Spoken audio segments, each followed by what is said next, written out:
site n'ihe ọmụmụ a anyị ga-ahụ ka Josef si kpughere ụmụnne ya onwe ya nakwa ihe ọmụmụ anyị pụrụ ịmụta n'ime ndụ nke onwe anyị site na ya. Igbo ndị ọma na-ege anyị ntị ugbu a, ka udo na ịma mma Chineke bara n'ụba n'aha Jizọs. N'ebe ntụgharị gị nke ụbọchị taa, onye ozi Chineke Dr. David Jeremiah na-ewetara anyị nkụzi ihe nke isiokwu ya bụ Josef kpughere onye ọ bụ. Ugbu a ana m arịọ gị na-agbago ume ka ị gee ntị dịka ị na-eme nke a, ka onye nwe anyị gbago ume n'aha Jizọs. Amen.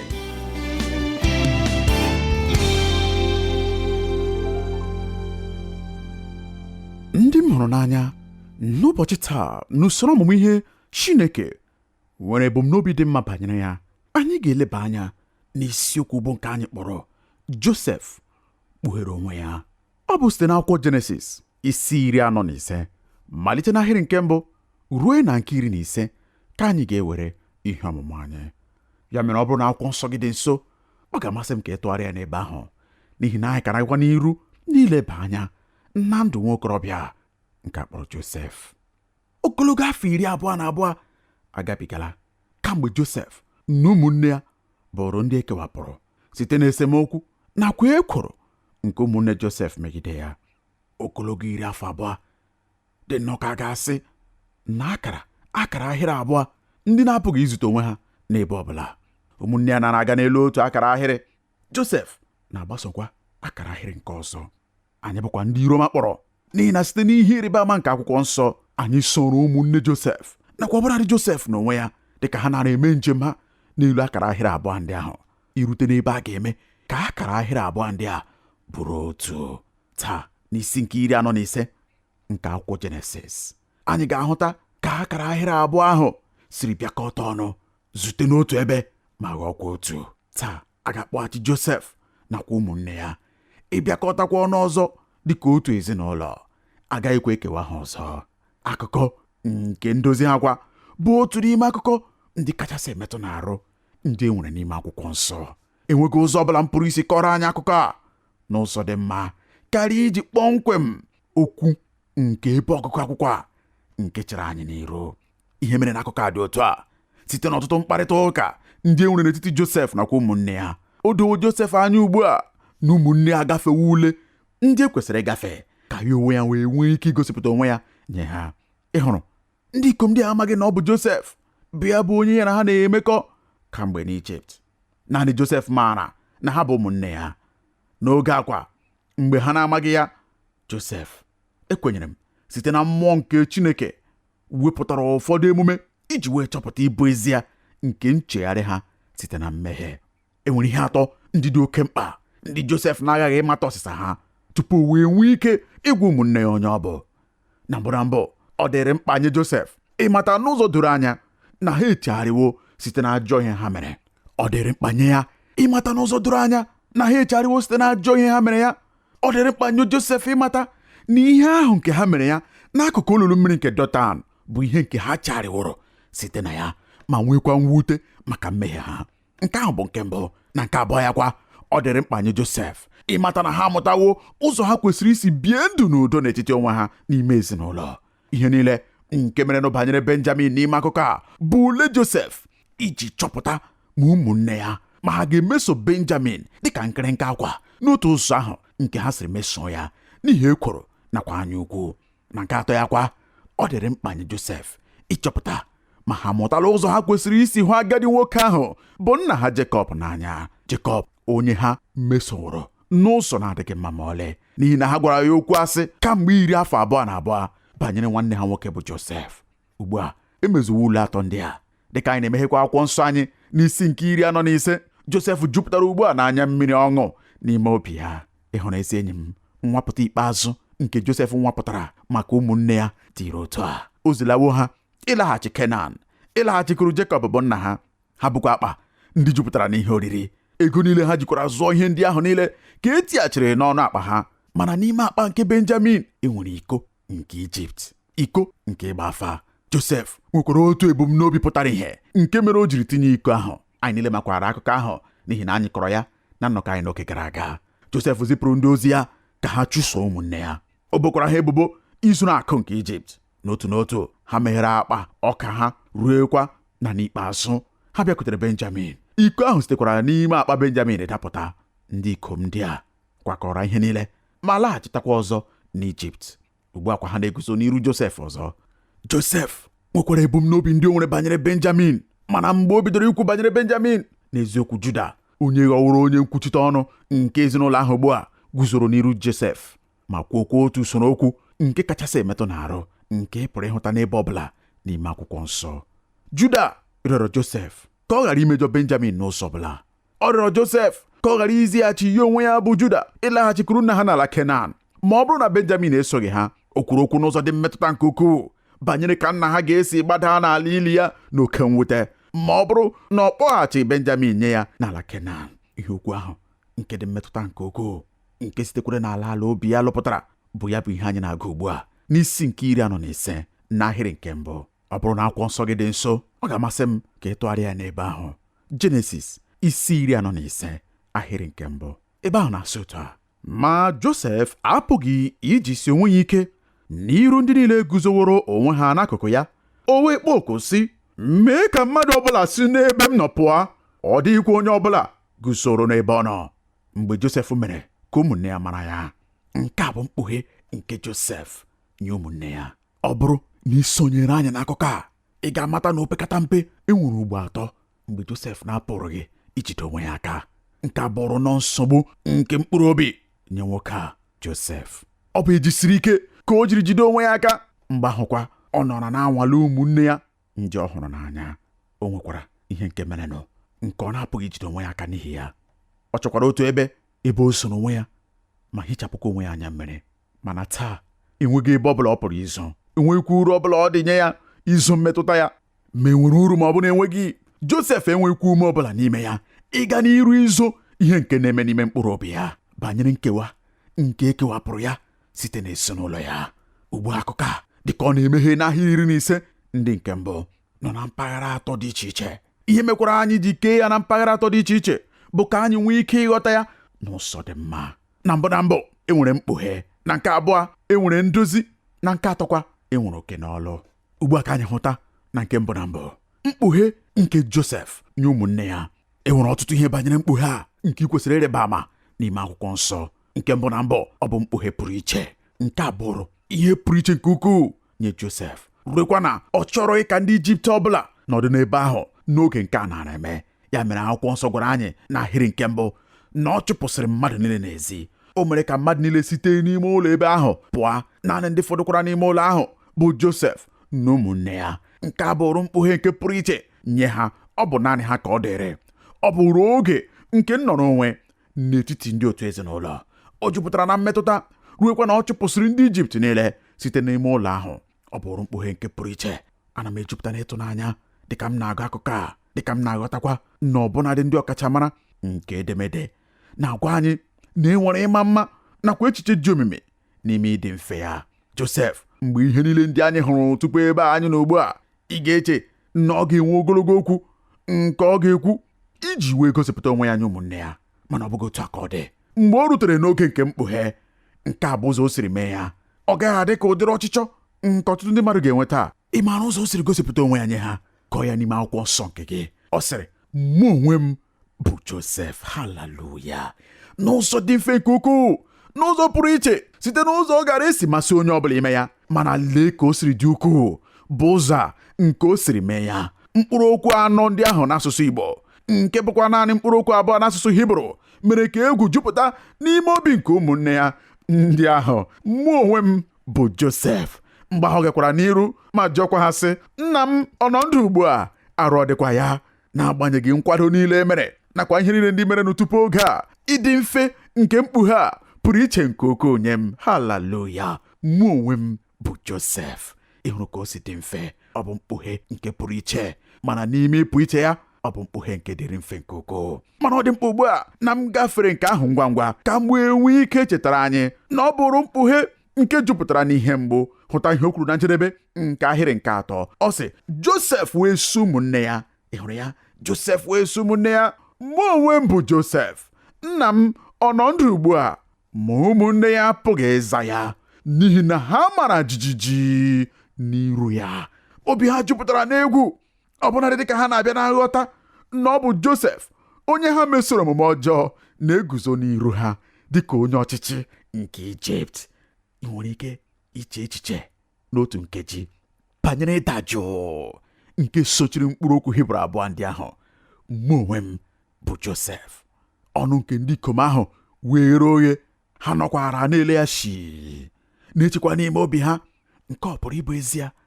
Mana mgbe ahụ ha chọpụtara na e nwere ihe nke gbanwerenụ site n'ụzọ ha na nwoke a siri na-akparịta ụka. Echefula na n'oge ndị gara aga ọ bụ site n'ọnụ onye nsụgharị okwu ka o jiri na-agwa ha okwu. Ọ na-agwa ha okwu n'asụsụ ndị Ijipt, onye nsụgharị okwu na-atapịakwa ya n'asụsụ Hibru nye ụmụ ndị ikom ndị a. Mana ugbu a ọ sịrị ha, mụ onwe m bụ Josef, n'asụsụ nke ndị Hibru. Haleluya! Ledata anya n'ime akwụkwọ nsọ gị n'ahịrị nke 12 ma hụtakwa na dịka Josef na-ana ejikere iziga ụmụnne ịlaghachi Kenan, ọ sịrị ha, ma lee, anya unu na anya nwanne m bụ Benjamin na-ahụ na ọ bụ ọnụ m na-agwa unu okwu. Ọ bụ ọnụ m na-agwa unu okwu ugbu a. Ị hụrụ ya? Ọ bụrụ na etinye ya n'ụzọ ọzọ, ihe Josef na-ekwu bụ, biko unu ghọtanụ na ọ bụ m. Adịghị m aga n'iru igwu unu okwu n'asụsụ ndị Ijipt site n'ọnụ onye nsụgharị okwu. Ana m agwa unu okwu ugbu a kpọmkwem n'asụsụ nke ebe a mụrụ unu, nke bụ Hibru. Ọ bụkwa kpọmkwem site n'ọnụ m ka unu na-anụ asụsụ Hibru a. Ọ bụ m onwe m bụ Josef. Ya mere ịdị mfe dị ukwuu nke e nwere n'ime ahịrịokwu a, mụ onwe m bụ Josef, gụnyekwara eziokwu a na ọ gwara ha okwu n'asụsụ Hibru nke na-enweghị ntụpọ. N'ezie, ndị ikom ndị a, egwu jupụtara ha n'ime obi. Akwụkwọ nsọ gwakwara anyị na ha apụghị ịzaghachi. Ọ bụrụ mkpughe nke jupụtara n'ụfụ nakwa n'ihe mgbọ. Josef gwakwara ha ka ha bịa ya nso karịa. Ị pụrụ iche echiche banyere ka ha ga-esi kpọghewe ọnụ oghe na-ele ya naanị dịka onyonyo. Ọbụnadị dịka ha jiri nwayọọ na-eje nso irute nwoke a nso. Ha rutekwara nso, ha wee malite ileba anya n'iru ya. N'eziokwu, enwere ihe ndị na-egosi na nwoke a bụ onye Hibru na ihe ndị ahụ tara n'iru ya. Dịka ha lebakwara anya n'ime mkpụrụ anya ya, ha malitere ịhụ na nwoke a yiri nwanne ha nwoke bụ Benjamin n'ezie, onye sitekwara n'otu mmekọrịta ahụ nke dịrị n'etiti Jekọb nna ha nakwa Rechel. Ha wee na-ajụkwa onwe ha ajụjụ a, nke ọ pụrụ ịbụ Josef n'eziokwu? Ọ pụrụ ịbụ ya? O yiri ya, mana otu ụzọ kwa ọ dị iche. Ọtụtụ afọ ndị a niile emewokwa ka ọ dị iche dị n'iru ya. Mana agbanyeghị ihe ndị a niile, dịka ha na-ele ya anya, ha chọpụtara na n'ezie ọ bụ nwanne ha ahụ, onye ha rebanyere n'ịgba ohu afọ 20 gara aga. N'ime mmụọ ha nakwa n'ime obi ha, ọ sọpụtara dịka ebili mmiri, bụ ihe mgbu niile nakwa obi ikpe ọmụma niile nke mmehie ha. Ihe nzuzo ahụ nke ha kpuchiri kemgbe ogologo oge gara aga site n'ebe mmadụ niile nọ, nke ọ bụkwa naanị ha bụ mmadụ 10 maara banyere ya, apụtawo ihe ugbu a. Onye ahụ nke bụkwa onye ha kpọrọ asị nke ukwuu nakwa ihe akaebe nke mmehie ha guzoro n'anụ arụ n'ihu ha. Ha jupụtakwara n'egwu n'iru ya. Gịnị ka Josef ga-eme? Kedu ụzọ ọ ga-esi mee nzaghachi? Nke a bụrụ mkpughe nke wetara ihe mgbu nakwa oke egwu n'ime obi ha. Mana biko ghọta ezi enyi m, ọ bụkwara mkpughe nke dịrị ike nke ukwuu. Ọ bụghị ihe dị ịtụnanya na dịka anyị na-agụ n'ahịrị nke 5 na Josef abaraghị ha mba. Ọ tụghị ha aka ma sịkwa ha, ugbu a aga m egosi unu na ọ bụghị naanị unu maara ka esi enwe obi ọjọọ. Ọ bụghị naanị unu bụ ndị afọ tara mmiri. Aga m emegwara unu ugbu a. Aga m abọ ọbọ n'ihe ahụ nke unu mere m. Unu ga-ahụkwa ka nke m onwe m ga-esi adị unu. Ọ gwa ihe okwu ọjọọ ọbụla n'ụsọ ọbụla. O kwughị ihe ọbụla nye ha nke ga-eme ka ha kwenye na iwe na-ewe ya megide ha. Mana okwu ya niile jupụtara na amara nakwa na mmetụta banyere ha. Ka anyị gụọ ya ahịrị nke 5. Ọ sị, ma ugbu a ya ewutela unu, ya bụkwala ihe iwe dị ọkụ n'anya unu na unu rere m bịa n'ebe a, n'ihi na ọ bụ idebe ndụ ka Chineke ziri m gaa n'iru unu. Haleluya! Ọ bụrụ mkpughe nke dị ike nke ukwuu. Ọ bụrụ mkpughe nke nwere ike n'ime ya. Ya ewutela unu, ya bụkwala ihe iwe dị ọkụ n'anya unu na unu rere m bịa n'ebe a, n'ihi na ọ bụ idebe ndụ ka Chineke ziri m gaa n'iru unu. Mgbe ọ gbasịrị ha ume ka ha ghara inwe obi mwute, ọ gwara ha okwu banyere iche isi nke Chineke, nke bụkwa otu n'ime okwu ndị kachasị mma ndị e nwere n'ime akwụkwọ nsọ. N'ezie, ekwesịrị m ịkwụsị n'ebe a na nkeji ole na ole ndị m, ma chetakwara anyị na otu n'ime ihe nzuzo nke ndụ Josef bụ ịdị na njikere ya oge niile ịhụta Chineke n'ime ọnọdụ niile. Ọ bụ nwoke onye na-ahụta Chineke n'ime ọnọdụ ọbụla nke ọ hụtara onwe ya. Josef na-elepụ anya na ndụ, ma ihe ike, ma ihe ọṅụ, ma mmeri, ma ọdịda. N'otu ụzọ ma ọ bụ nke ọzọ, ọ na-ele anya n'ime ọnọdụ ahụ, lebigakwa anya site n'elu ọnọdụ ahụ, ma lebakwa anya n'okpuru nke ọnọdụ ahụ, n'azụ nke ọnọdụ ahụ, ma hụtakwa Chineke n'ọlụ n'azụ nke ihe niile nke na-eme. Josef ghọtara ihe e kwuru, bụkwa nke ahụ edere n'akwụkwọ ndị Rom isi 8 ahịrị nke 28, mgbe ọ sịrị, ma anyị matara na ihe niile na-alụ ka ọlụ iwetara ndị hụrụ Chineke n'anya ezi ihe, bụ ndị a kpọrọ dị ka ihe ọ na-ezube si dị. Anyị matara na ihe niile na-alụ ka ọlụ iwetara ndị hụrụ Chineke n'anya ezi ihe, bụ ndị a kpọrọ dị ka ihe ọ na-ezube si dị. Nke a doro Josef anya. Nke adịghị mgbe ọbụla ọ pụrụ site n'ihu ya, ọ dịghị mgbe ọbụla ọ pụrụ site n'anya ya.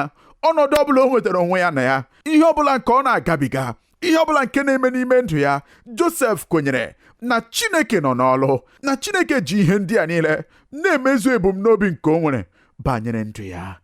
Ezi enyi m, amaghị m ihe na-agabiga, amaghị m ihe na-eme ugbu a n'ime ndụ gị, amaghị m ihe isi ike nakwa ihe mgbu ndị gbara gị gburugburu, mana ọ ga-amasị m ime ka ị mara na Chineke na-eme ya n'ezi ebumnobi.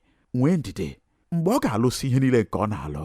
Gị onwe gị ga-ekwukwa dị ka Josef, ya ewutara unu nke ukwuu, ya bụkwala ihe iwe iwe dị ọkụ n'anya unu, na unu rere m bịa n'ebe a n'ihi na ọ bụ idebe ndụ ka Chineke siri m gaa n'iru unu.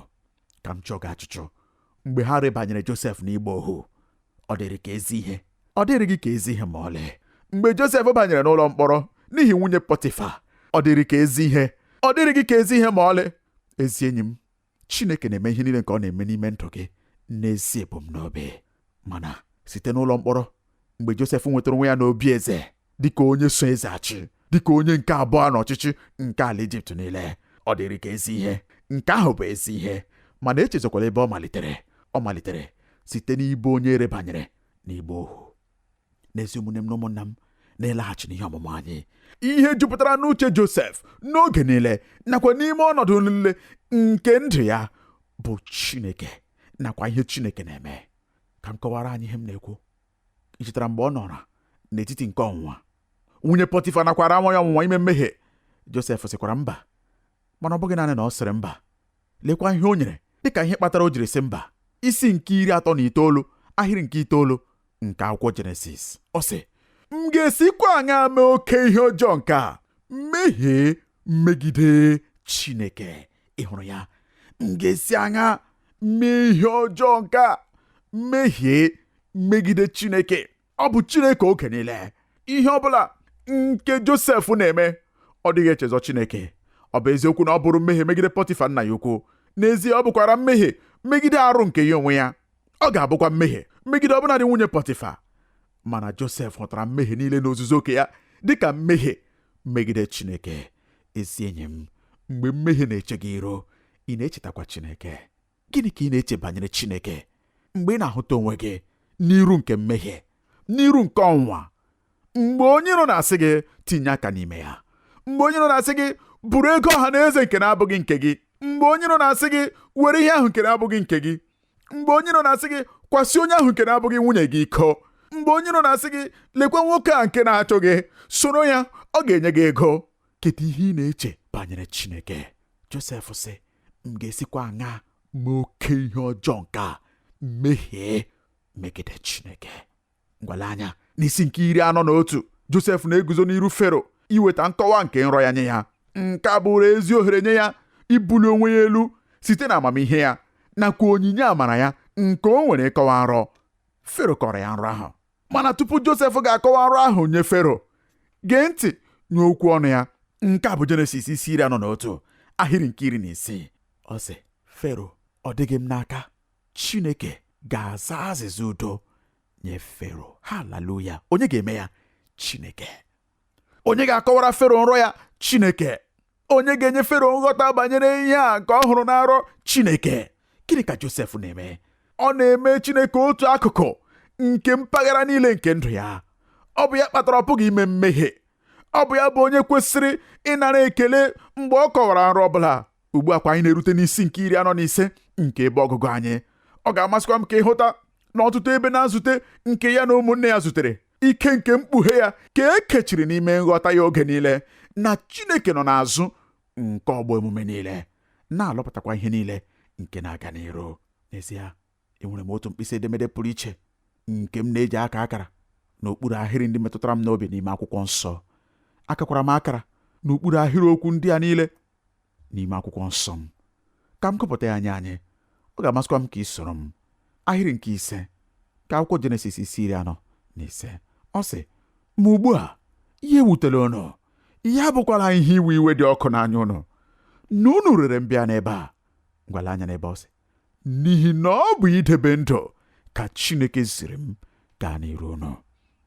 Ahịrị nke 7 ọ sị, Chineke wee zie m gaa n'iru unu, idoro unu n'ụwa ndị fọdụrụ, na idebere unu ndụ ka unu bụrụ oke ndị gbapụrụ agbapụ. Onye mere ya? Chineke. Chineke wee zie m gaa n'iru unu. Ngwale n'ahịrị nke 8 ọ sị, ugbu a kwa ọ bụghị unu onwe unu zitere m n'ebe a, kama Chineke. O wee mee m. Onye mere ya? Chineke. Ọ sị, o wee mee m ka m ghọrọ Fero nna, na onye nwe ụlọ ya niile, na onye na-achị ala Ijipt niile. Onye? Chineke. Ezi enyi m, ọ bụ otu a ka ị si eme taa mgbe ihe na-agara gị nke ọma, mgbe ị lere ule wee fee? Ọ bụrụ n'ihi anya niile mụrụ n'anyasị wee gụọ akwụkwọ. Mgbe ị nwetara mbuli elu n'ụlọ ọrụ gị, ọ bụ n'ihi ka ị si agba mbọ ọrụ, ị na-abịa n'oge, ọ bụ gị bụ onye ikpeazụ na-alanụ. Onye isi ọrụ unu hụrụ nnọọ ka ị si agba mbọ, ọ bụ ya mere iji nweta mbuli elu. Mgbe azụmahịa gị na-aga nke ọma, ọ bụrụ n'ihi na ọ na-agba mbọ nọ. Ọ bụ nwokorobịa maka esi agba mbọ. Ezi enyi m, Josef na-ahụta Chineke n'azụ nke ihe niile nke na-eme n'ime ndụ ya. N'ihi na ọ bụrụkwa na ị gaa n'ahịrị nke 9, dịka ọ na-enye ha ntụziaka banyere nlaghachi ha gakwuru nna ha, ọ sịrị ha, meenụ ngwa rigokwuru nna m, si ya, otu a ka nwa gị Josef sịrị, Chineke emewo m ka m ghọọ onye nwe Ijipt niile. Onye mere ya? Chineke. Chineke emewo m ka m ghọọ onye nwe Ijipt niile. Ọ ga-amasị m ịgwa anyị ụmụnne m na ụmụnna m, ọ bụrụ na ị pụrụ irute n'ebe ahụ n'ime ndụ nke ime mmụọ gị, ebe ị pụrụ ilepụ anya n'inwe mmeri nakwa na aghọmahịa, ma n'ime ha niile kwa hụta aka Chineke n'azụ nke ihe niile ka ọ na-alụ ọlụ ya. Ọbụnadị mgbe ị na-aghọtaghị ihe ọ na-eme, ọbụnadị gị mgbe ihe ọ na-eme na-amasịghị gị, mana n'ime ha niile ghọta na e nwere Chineke onye nọ n'eluigwe, dịka Daniel kwuru n'amụma ya, na ọ bụkwa ya nọ n'oche eze, ọ bụkwa ya na-achị isi. Ọ bụkwa ezie na anyị aghọtaghị ihe niile nke ọ na-eme ugbu a, ma otu ụbọchị ga-abịa mgbe ị ga-eleghachi anya azụ dịka Josef na-eleghachi anya ya azụ n'ime ndụ ya. Anyị ga-ahụkwa site n'anya nke ebighị ebi na ọ bụ ezie na aghọtaghị m ihe mere nke a jiri mee m. O doghị m anya mgbe nke a batara n'ime ndụ m, mana ugbu a ana m ahụ ya nke ọma. Ana m ahụzu ya anya ugbu a. Chineke nọ n'ọlụ n'ime atụmatụ ọlụ ya dị ukwuu. N'eziokwu, abụrụ m naanị otu akụkụ nke ihe ọ na-alụ. Jehova mere ihe niile nke o mere n'ezie ebumnobi. Ọ dịrị n'uche Josef n'oge niile na Chineke nọ n'ọlụ. Mkpughe a dị ukwuu nke onwe ya nye ụmụnne ya jupụtakwara na nkwupụta nke ije ozi Jehova n'ime ihe niile nke mere n'ime ndụ ya.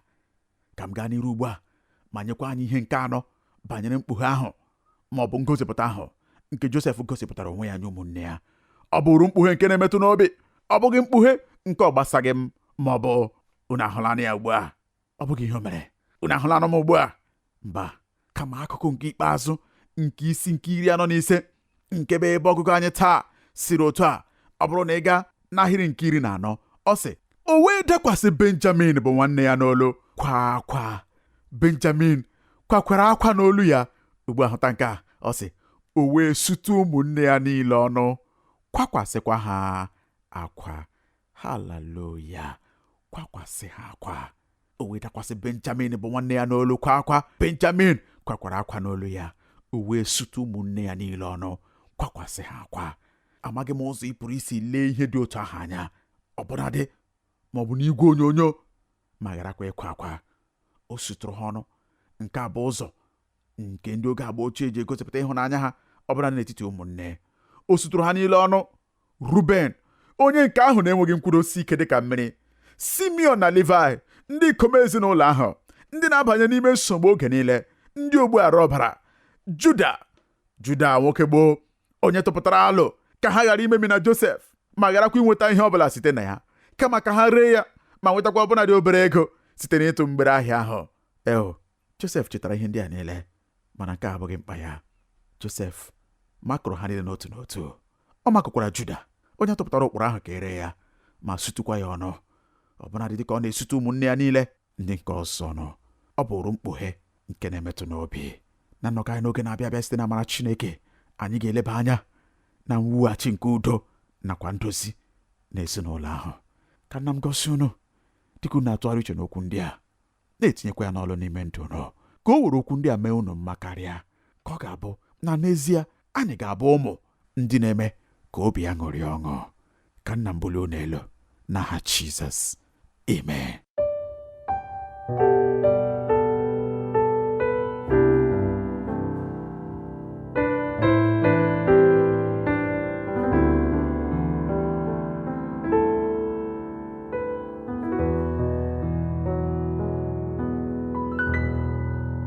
Ka ngọzi Chineke bara gị ụba, gị onye nyere anyị ohere iwetara gị okwu Chineke taa.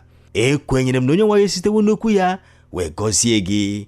Site n'ihe ọmụmụ a, anyị ahụwo ka o si adị mma na ndụ onye mere ka Chineke nwere ọnọdụ n'ime ndụ ya. Ya mere, gị onye na-ege m ntị ugbu a, ị nabatawo Jizọs n'ime ndụ gị. Ọ bụrụ na ị kaghị eme ya, ọ ga-adị mma ka ị kwee ka Chineke nwere ọnọdụ n'ime ndụ gị site n'ịnabata Jizọs dịka onye nwe gị na onye nzọpụta gị. Ọ bụrụ na ị dịwo na njikere ime nke ugbu a, soro m kpee ekpere a. Nna anyị nke bi n'eluigwe, ekwenyere m n'ime obi m na Jizọs bụ ọkpara gị, onye bịakwara ma nwụọ ọnwụ n'ihi mmehie m. Ana m arịọ gị ugbu a ka ị gbaghara mmehie m niile. Ana m ekwupụtakwa Kraịst ugbu a dịka onye nwe m na onye nzọpụta m. N'aha Jizọs ka m na-arịọ nke a. Ọ bụrụ na ị kpere ekpere a, ọ ga-amasị m ka ị chọọ nzukọ ndị kwere na Kraịst nakwa n'okwu Chineke. Ha ga-emekwa ka ị mara ihe ndị ọzọ nke ị kwesịrị ime maka ito eto na Kraịst. Ọ bụrụkwa na nkụzi ihe a gọziri gị, ọ ga-amasịkwa m ka ị nọnyere anyị n'agba nke abụọ ya. Dịka ị na-eme nke a, ka onye nwe anyị gaa n'iru ịwụsọ na amara na ngọzi ya n'aha Jizọs. Amen. Ekele dịrị gị, gị onye nyere anyị ohere ịnọnyere gị n'ebe ntụgharị gị nke ụbọchị taa. Ọ bụrụ na ị chọrọ ịkpọtụrụ anyị, ị pụrụ ime nke a site n'ịkpọtụrụ anyị n'eriri igwe telefon 234-806-502-4477. Ọzọ 234-806-502-4477, maọbụ site n'izitere anyị ozi email na twr2131@yahoo.fr, maọbụkwanụ site n'idetara anyị akwụkwọ ozi n'olu ndị Igbo Radio Elwa, P.O. Box 12540, Aba, Abia Steeti nke Nigeria. Ka amara nke Chineke gaa n'iru n'ịba ụba nye gị n'aha Jizọs. Amen.